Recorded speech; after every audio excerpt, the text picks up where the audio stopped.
Hello everybody, welcome back and thank you as always for watching. My apologies for the bright day out there. We don't get too many days like this in sunny Blackpool, so you have to make the most of it. I hope it doesn't spoil your enjoyment of the programme too much.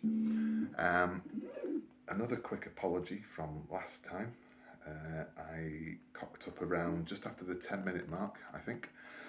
I was talking about how you could play a low C on fret 8 of the E string, and it's the same note as the 3rd fret on your 2nd string. And I called that D, and of course that should have been A, so apologies once again for another mess, and I'll see if I can get through tonight without making any at all. So what we're going to do tonight is look at a little bit of fret technique first of all. What we've done so far is we've played open strings with our right hand.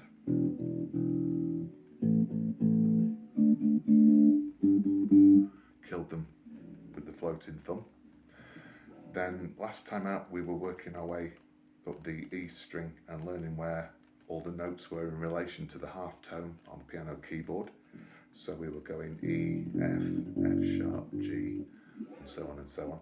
And then when it got to fret 5, the A was the same as this open string above it. And then the notes copied. And we were going into that, and I hope that's given you something to work with in terms of learning your fretboard. What I want to talk about tonight is the technique of playing the frets. When we play an open string, nothing touching at all, we just let the string, we put the string, and the string will ring for an awful long time, probably up to something like 8-10 seconds. The note will fade and you'll barely hear it by the end of it, but it is still ringing. And the only way that you can stop an open string in control of, say, if you want it to last for 1 beat or 2 beats, you would play it, and then as we saw, your thumb will help you mute the note, kill the note. If we're fretting with our left hand, here's a D on the 2nd string, fret 5.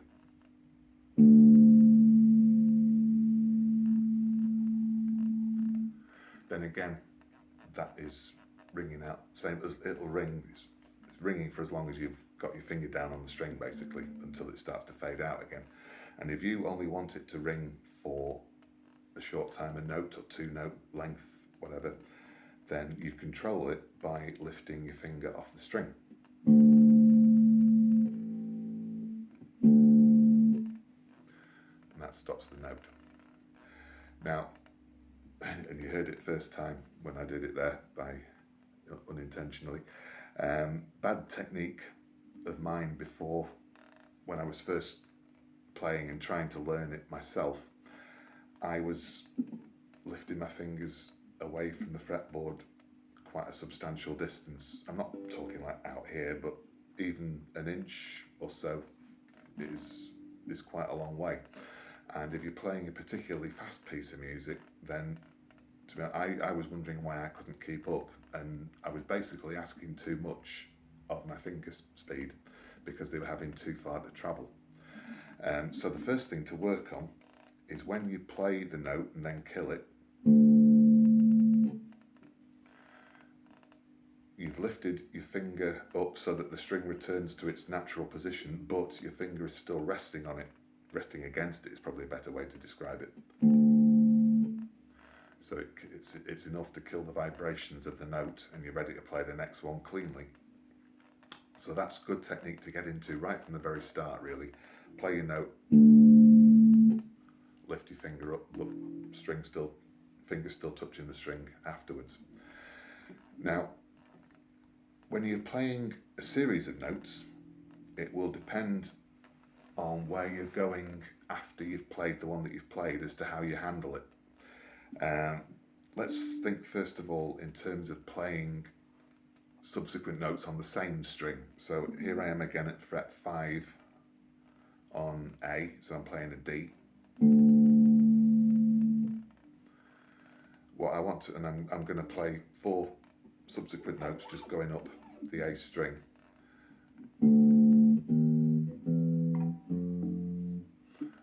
fact that you're playing notes on the same string cancels out the previous one, and you don't have to worry about the muting as such there. You're just taking care of it by playing each subsequent note.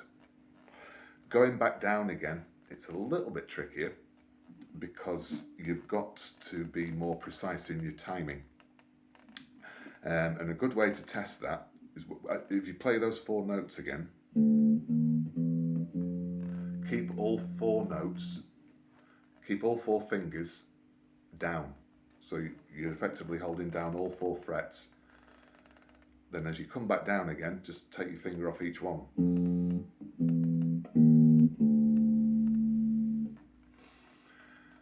Because what you can get into a danger of doing is you're trying to come back down, but you haven't got your, say, you haven't got your first finger out the way quick enough. You're ready to play the second note, but you were still holding the first one down. So it's a matter of working on getting your fingers on both hands working in harmony, and your right hand, as some musicians would say, your right hand talking to your left hand. So as slow as you like, basically, to get your technique right.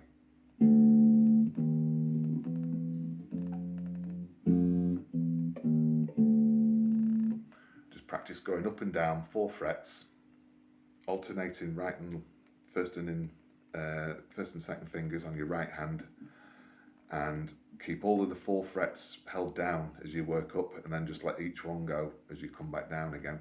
But try to work on not letting your fingers too far away from the strings. And once you can do it clean on one string,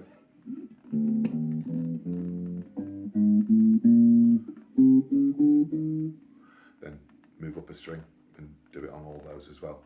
And the aim is, all the while, what we're trying to avoid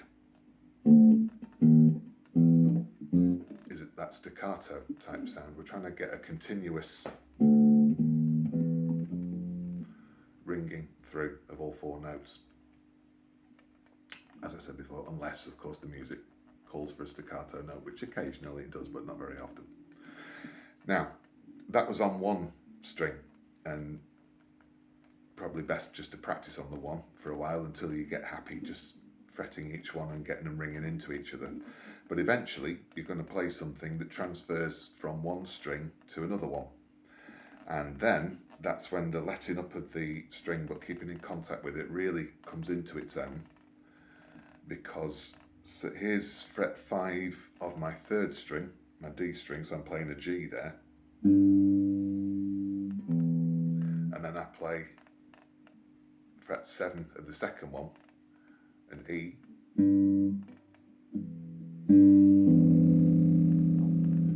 just play them both together there without muting anything, and of course it sounded awful because they were both ringing together. So what we're trying to do there is play the G on the 3rd string, and then play the E ringing into it but not overlapping it. And the way to do that is get your, when you play your G, that what we were talking before, you let the string up but keep your index finger in contact with it, and then you may be playing the E with your little finger, your 4th finger, so you get 2 clean notes, and the first one is muted just by lifting the finger up to let the string back up again, but you're still keeping it in contact. And I chose those 2 notes deliberately actually, because in the next video I'm going to have a look at playing our first song, and those 2 notes feature prominently in it. Basically that. So I'll come back to that at that point. So that is really good fret practice technique to play your note, let it up,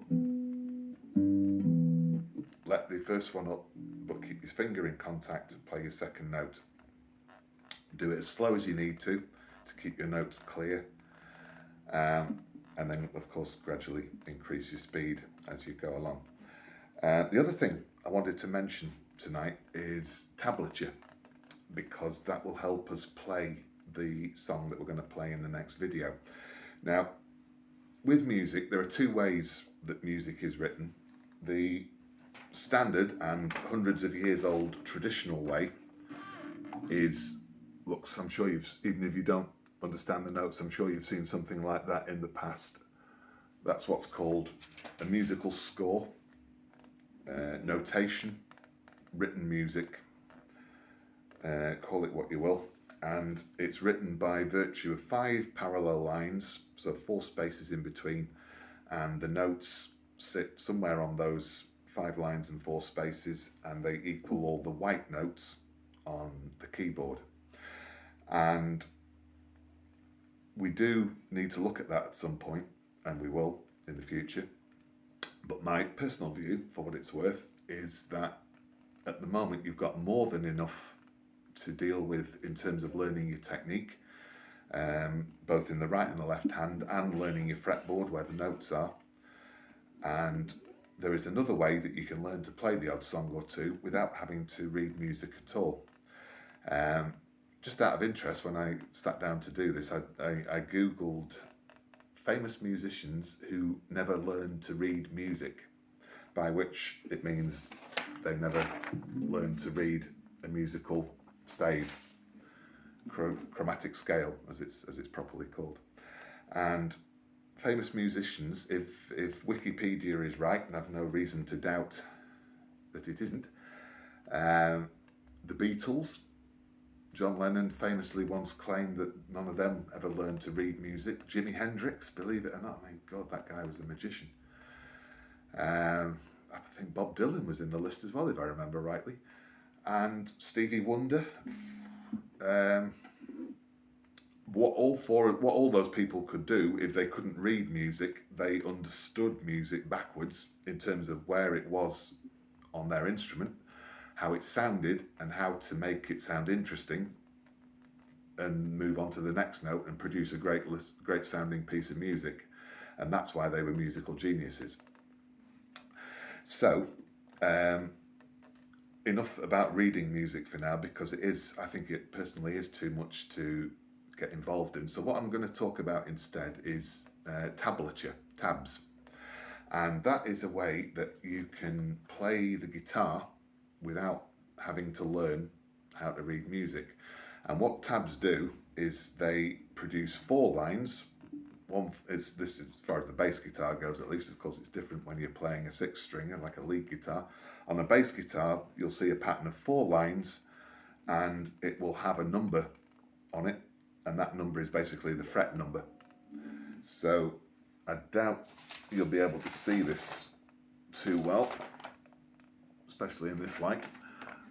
But there is a tab I was just practicing before I started doing this.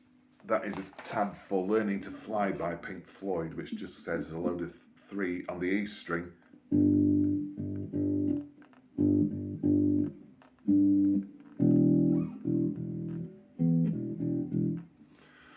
And all that's doing is telling me the number of fret to play on each string.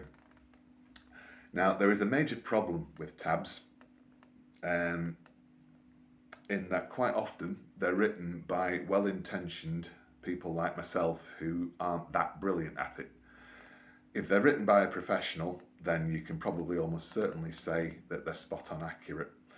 If they're written by someone like me, then they're a well-intentioned attempt, and there's no guarantee that they will be 100% accurate. But what they will do is they will give you a good idea of what's going on, especially in the more basic songs where it's a lot harder to get it wrong, in truth. And the song that I'm going to play next time out, that we're going to have a go at playing through, is a very, very easy song to learn, and it only really uses 4 or 5 different notes throughout the whole song. It's called Black Star Dancing by Noel Gallagher's High Flying Birds. So if you can find the tab for that, then you'll kind of see all they're doing is he's playing a G to begin with and goes down to an E. And an easy way to play that without getting into next time's video too much is 5th fret on the D string, followed by the 7th on the A string. And then that was D to E, 5th fret to 7th fret. And if you can play those two little transitions, then you can learn about 2/3 of that song immediately, and you don't have to do very much else at all, which is one of the reasons why I think it's a great one to get into. So where do we find tabs from?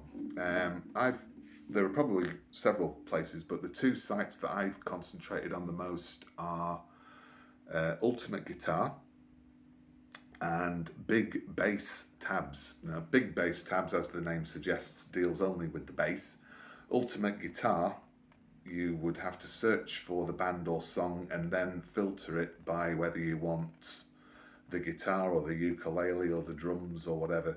And of course, you're looking for bass, and then it gets rid of everything else and just leaves you with the bass entries. As I said, the accuracy is variable. Don't take them as gospel. And the other downside to tabs, in my humble opinion, is that it doesn't really tell you what speed to play the song at, when to play the notes. You've kind of got to know the song a little bit yourself and work that out. People try and put different amounts of spaces between each note, and you're meant to try and work out how much time to leave. But really, it's good to have a little bit of knowledge of the song, first of all. And then some of the notes will become apparent to you as you play through them. But all these tabs are doing is giving you a good idea of how to get started in the song. I'm going to talk more about it next time when we cover Black Star Dancing. So I'm going to leave this one there. I do hope you'll practice away on your fret technique, because that will really help you play the song next time out. And I hope you join me for the next one, when we'll have a go at learning it all the way through.